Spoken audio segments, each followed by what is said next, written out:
Hey everyone, Vlad here with a console-specific Smite patch notes review. Excuse me. This will be patch 4.6 Racer Rumble. Smite is introducing a new adventure mode called Apollo's Racer Rumble, which looks super exciting, as well as a couple small changes. They're getting ready for the lands coming up, the Smite Masters 2017. So they don't want to make too many changes before that happens. A few console specific updates. They fixed an issue where there was an advertisement if in the God menu, even though you've already purchased the God pack. There is an issue, or there was an issue where players were unable to cycle through all gods from the God about scene, so you just couldn't go through them. Just a small little bug fix.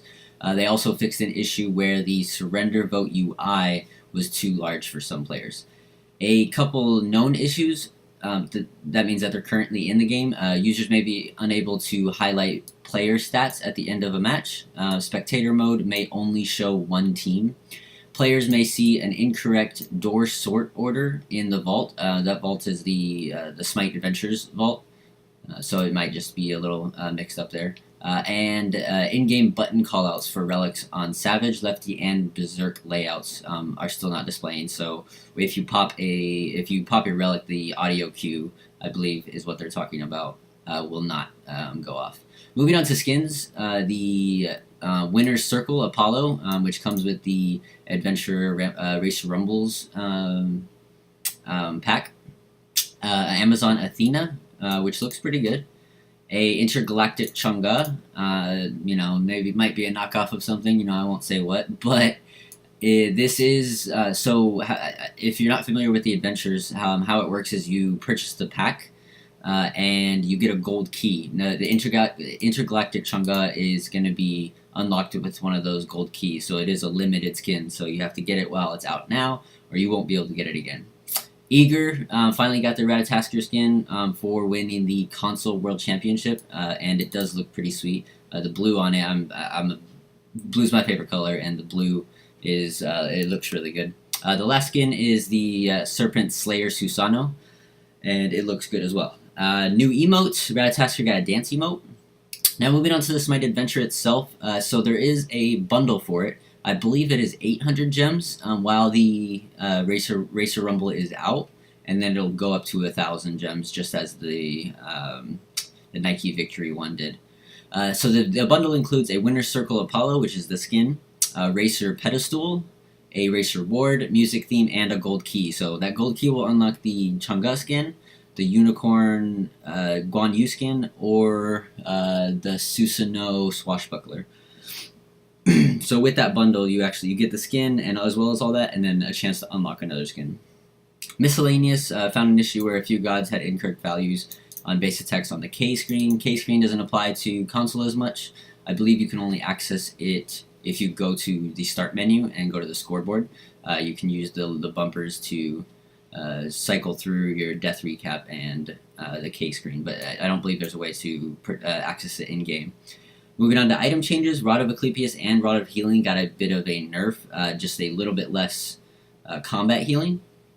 Runic Shield got an added 100 health to it. Runic Shield is a magic defensive item. I believe, I think the magic protection that Runic Shield provides is really good, but I think the aura could work out really well. Let's say if you're a solo laner and you're playing up against a magical solo laner, like a Guardian solo laner. They don't have much magic power as it is, and Runic Shield decreases their magic power by, I want to say it's like 50. It's a decent amount for someone who doesn't have a lot of magic power anyway, so it won't make it as much effect on mages, but as far as Guardians go, I think that could be impactful, and that 100 health makes just a little bit more inciting to purchase. Shield of Thorns just fixed an issue where it displayed incorrect percent reflected. Athena fixed an issue where Athena's ult would cause a collision with allies. Willix fixed an issue where they could T-pose if hit by a Chrononos ult. Hades is the biggest change with this patch. So in the past he was a Guardian, if you weren't aware or if you remember. He was a Guardian for a while.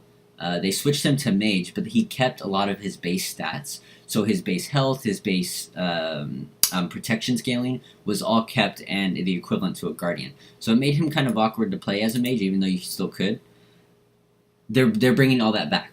So now all of his base stats are going to be in line with your typical mage, and as well as a couple ability changes, just adjustments.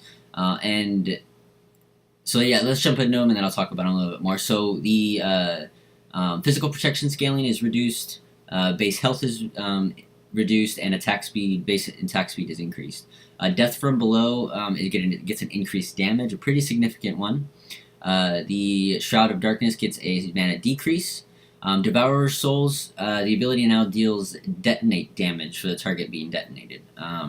It also has a reduced mana cost, and it has some added FX.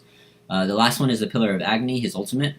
It has an increased protections in the late game. So in the early, it's still going to be the same. But in the late game, he will have more protections than before. Pillar of Agony no longer consumes Blight, and Blight targets will now have their magical protection reduced before taking the first tick of damage. Here's the deal. So I played it a little bit, and he still has his identity as Hades, where he has to be in there in the fight to get his damage off. However, with these changes, it does make him even more bursty than he was before, and his ult still does have a decent amount of control. So playing into the right team comp of your own against the certain team comps of the enemy, he could work, but he is super bursty now. Hao Yi, just a little bit of an increase on his base attack speed and base power, just to be a little bit more in line with the other hunters. Kukulkan had a issue where he had invisible base attacks with his Cuckoo skin, so that's been fixed.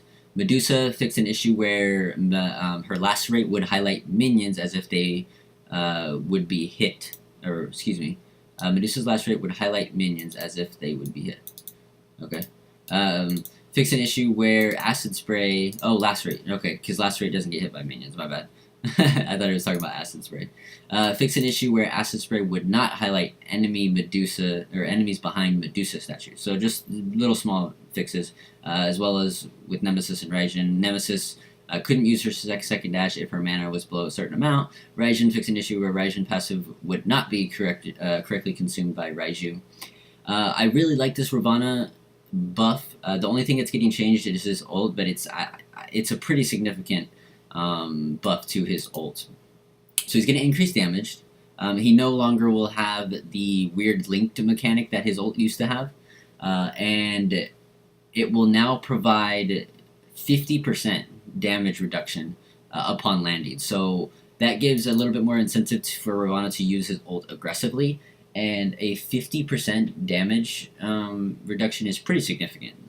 So we'll see how that works out. Enemy gods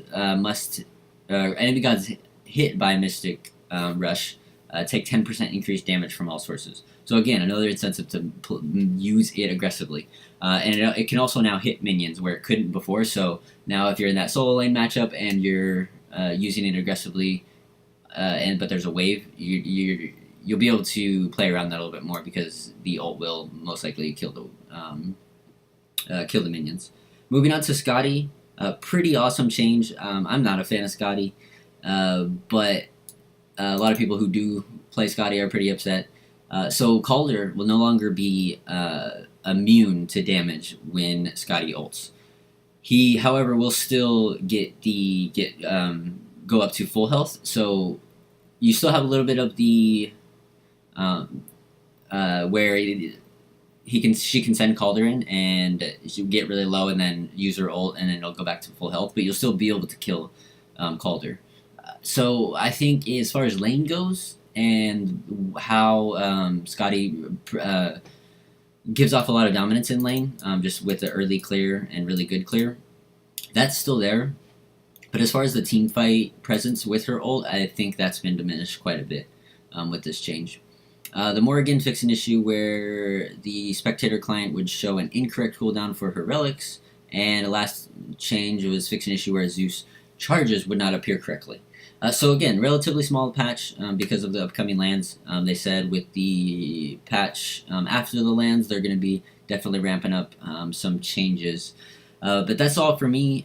If you know like the video, please like, comment, subscribe. My Twitch and Twitter are linked below as well if you would like to support in other areas.